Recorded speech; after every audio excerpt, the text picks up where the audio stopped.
We've been, kind of quiet about that. I mean, we learned from the 300 GPX a few years ago, you don't want to do a show car that's totally different than the production car. People get kind of irritated. It's like you show me one thing, you give me another. We listen to that, and what you're looking at, quite frankly, is this is a beta car. The only changes on this car are just minor trim changes. I mean, you can figure the wheels and tires are bigger than what you're going to get in production. That's true. It's a little lower. We lowered the body a bit. That's true. The carbon fiber bits are not production. Okay, fair enough. But I'm telling you, there's more here that's real than not. This is pretty much the next generation Grand Prix. You're going to see pictures within about a week in the papers, because we're going to release some official pictures of the production car, and you'll see just how true what I'm telling you is. For example, that front fascia with the Pontiac and all that on it, that's the production front fascia. Those are the production headlights. That shape in the lower portion, other than the fact it's carbon fiber, is basically the shape of the production lower valence. It's a production hood, except for the little vents, the extractor vents. The fenders, those are production. The quarters are production. This is pretty much a production car that's just been tweaked, just like all the manufacturers do. We're no different. And no, you can't get this beautiful $15,000 paint job on your Grand Prix. I wish you could, but that's 18 coats of very special PPG paint. The engine in the car is pretty close as well. It will be a supercharged 3800 for the GTP. It's got some changes. We're going to call it Series 3. It's got some changes like electronic throttle control for part throttle, response improvements. It's got returnless fuel lines for emissions. It's got what we call close couple converters, again for emission purposes. Some more horsepower. We're seeing probably in the 10 to 15 horsepower range beyond where the current car is. The base motor in the car is going to be the 3800. No more 3.1. SEs and 3.1s are gone. They're gone. And maybe importantly to this group too, there's no kind of cooking version and then the good one. They all look good. They all have gray lower valences front rear. They all have dual exhaust with polished tips and all that. They've all got the fender flares. They've all got a good look, because we know the buyers of this car want a sporty sedan, and we've got one, and they're all going to look good. Points of interest, and I could do this ad infinitum. I don't want to do that, but just some little details. The headlights in the car. If you guys own the current one, it's not exactly the best headlight system ever. It has a rating, we call it about a 6 out of 10. The rating on these lamps is a 10 plus. They're just halogen. I mean, they're not HID or anything, but it's a fabulous example of how you take existing technology and take it to the max. These lights really work. It's going to be like turning on the lights versus the current car. So we heard the customers of the current car that said, fix the damn lights. So we did. They work really well. You also notice on this one, it's got a combination fog park turns. That is pretty much the production design. The only thing it's not going to have is that little horizontal bar across there, but otherwise that's the production design, and the inset and all that is correct.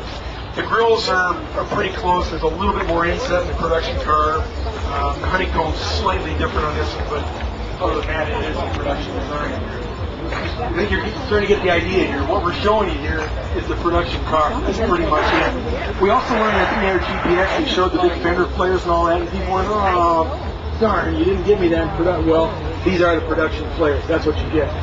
So I hope you like them, of course, but we're not playing games with you in that regard either.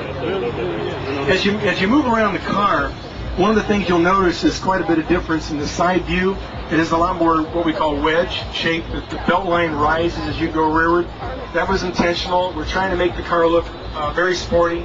We're kind of taking this notion of a four-door coupe to maybe its logical extension. We're really pushing the envelope there. And I know some people, no matter what, if it's 4 doors, they don't want it. I understand. We got a GTO for you, but we think this is a pretty darn sporty 4-door sedan. This is you're not going to confuse this with an Accord. Okay, this is a little different. We intended it that way. This is for people that are into the emotion of the car, not just the facts and figures and the logic. We got both, we think. You'll notice it has big mirrors. Again, that was very intentional.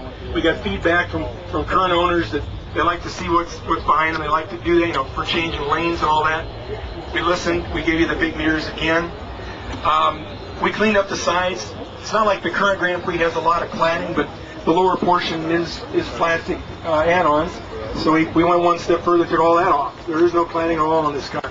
What you'll see in the production car is slightly different than this. Is you will see a protective molding on the side. I mean, we all love the look of this, but it's a little vulnerable to nicks and scratches in parking lots. So, but it's a very integrated molding. It's not the add-on you see on the current car. There's actually an indent in the door, and so it's inset. It's much more subtle, much more integrated, and you'll see that on the production car. We think it was nicely done. And I think it's appropriate for a car most people drive every day. This is not something you just drive on the weekends. And looking at the mileage in some of the cars around here, you guys are definitely driving more than just on the weekends. 100,000 mile cars are not all that rare here. Let's see. Going outside, you'll notice there's more emphasis on the rear quarters, and kind of the fenders kind of bulge or much more muscular. Again, that was intentional. You'll also notice that it appears the rear quarters, as you move rearward in the car, the quarters were done, and then the tail lamps looked like they were just cut into the shape. That's about the way it was done. The idea here is the shape kind of dictates what things want to look like. Then you cut some of the other features into the shape to make that statement. I think the rear end has a little bit of Audi in it, a little bit. You know, there's a kind of an international look in the rear. One of the things we did when you look at the rear, not standing here, I know, but I'm familiar with it. We took the shapes of the lights, which you got in the current car. We retained that. We kept that shape, and we kind of carried that into the deck lid. It's a subtlety. I mean, it's not a big deal, but when you wash the car, you'll notice it. We hope you'll like it.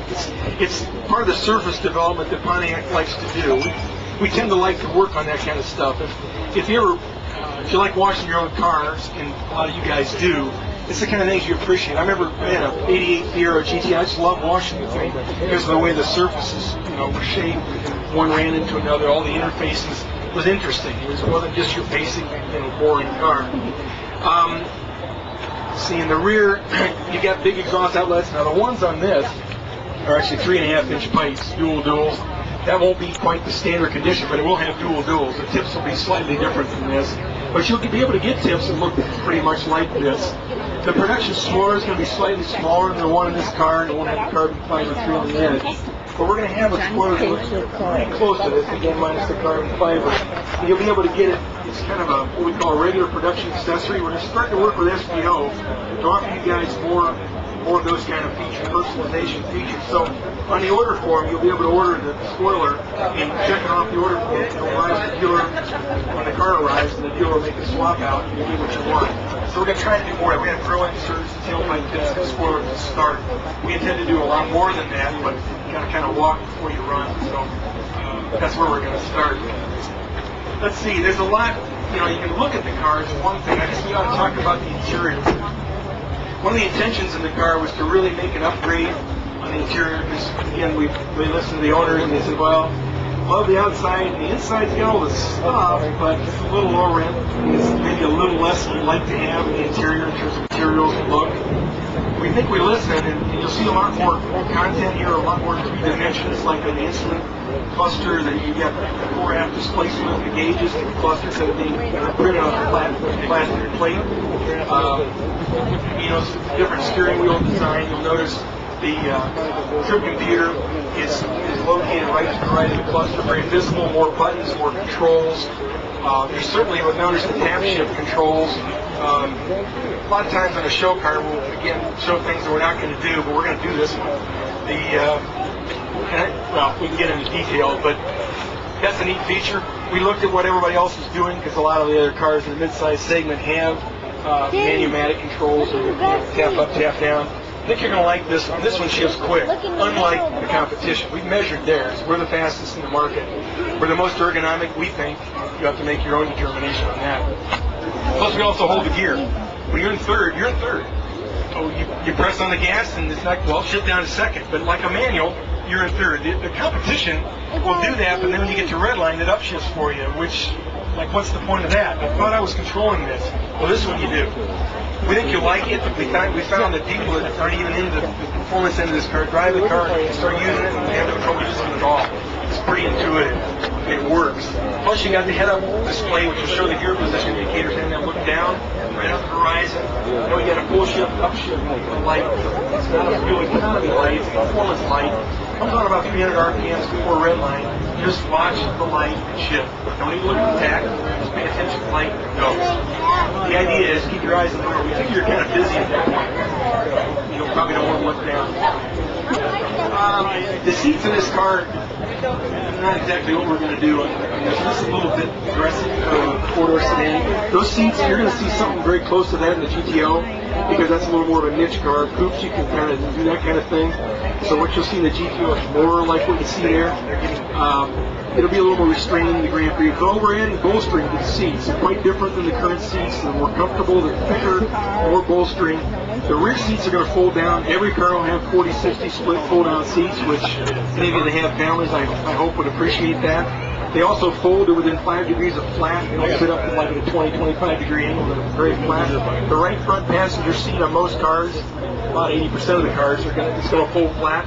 This will be an item. The pass-through between the passenger cargo compartment, I can say that, is big, very big. About the same size as you guys.